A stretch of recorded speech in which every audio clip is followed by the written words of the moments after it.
Okay, you're the scientist. Bring it on. Bring it on. You accept facts and belief. I know the religious people believe, the scientist has proved. What do you believe? What do you think happens when we die? Well, so I can make some unassailable statements about what happens when you die. So you spend your life eating food. Food has a calorie content, and calorie is a source of energy. Calorie is a unit of energy. You bring it in, and then the energy is available for you to maintain your body temperature at nearly 100 degrees. It's 98.6. How do you keep something at 100 degrees when nothing else around you is? You're burning energy to sustain that, because biologically we need to be at that temperature to function, okay? You also need energy to walk and to move. That's why you eat food. The moment you die, what happens? You don't maintain the energy. Your temperature drops. How far does it drop? To room temperature. At a funeral, in the casket, if you touch the hand of the person in the casket, your first thought is, the body's cold. No, it's not. It's room temperature. But it's cold compared to 100 degrees. They're no longer burning this energy. Okay, so now, every one of your molecules has energy within it. If you get cremated, that energy gets released in the form of heat. And you heat the air, and that air radiates to space. You get buried, which is how I want my body to be disposed of. Bury me. Bury me. Because you know why? I don't want the energy content of my body to just get radiated out into space, of no use to anybody. Put me in the ground. Let the worms, microbes, come in and out of my body. And the energy content of my body that I had assembled over my lifetime, consuming the flora and fauna of this earth, my body then returns to them. And thus is the cycle of life.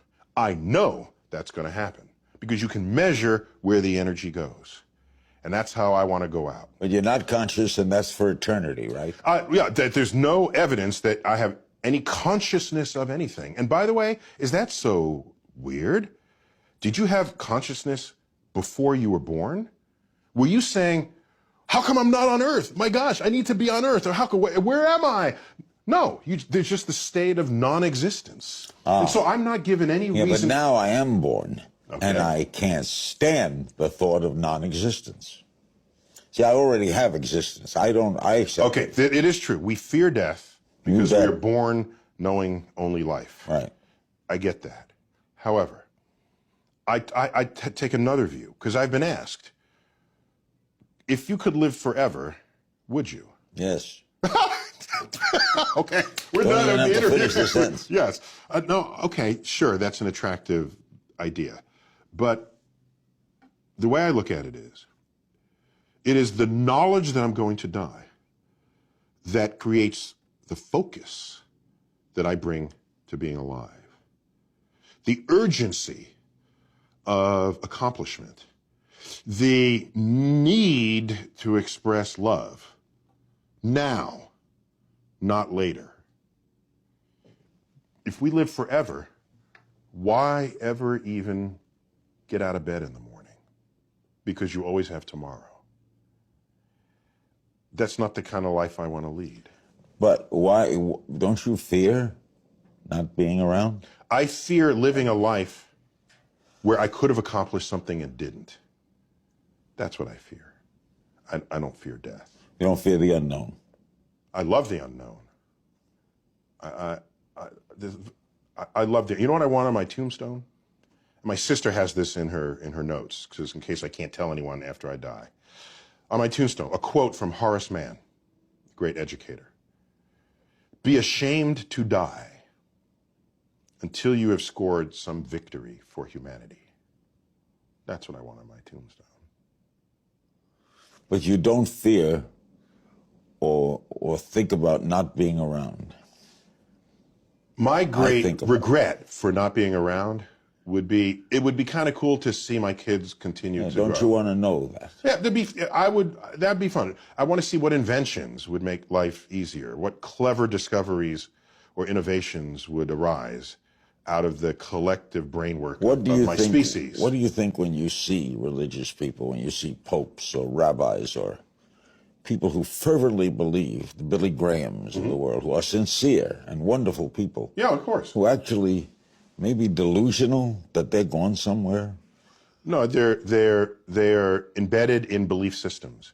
And what I look at is I see all the belief systems, and when you line them up, they're not really compatible with one another.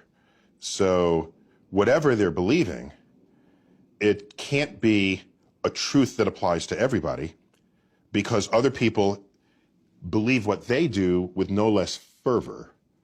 And so I sit back as a person who's interested in objective truths, and I say, well, it doesn't look like that's a path towards an objective truth. So let people continue to think and say what they want. But as a citizen of a country that is not founded on a religion, it's founded with sort of a secular construct in a way that protects whatever religion you want to express. This is protected in the Constitution. The Constitution doesn't actually mention God. Right. Rather controversial in its day. And it doesn't mention God because they don't want legislation to tell you what God to worship. They knew this. They knew how governments can persecute people who had belief systems that didn't agree with the state. They knew this. So they created those freedoms. And so we have these freedoms. Go ahead. But if you're going to create legislation that has to apply to everybody, and you're now going to put your belief system into legislation, that is not a free and open democracy. And you are an amazing man.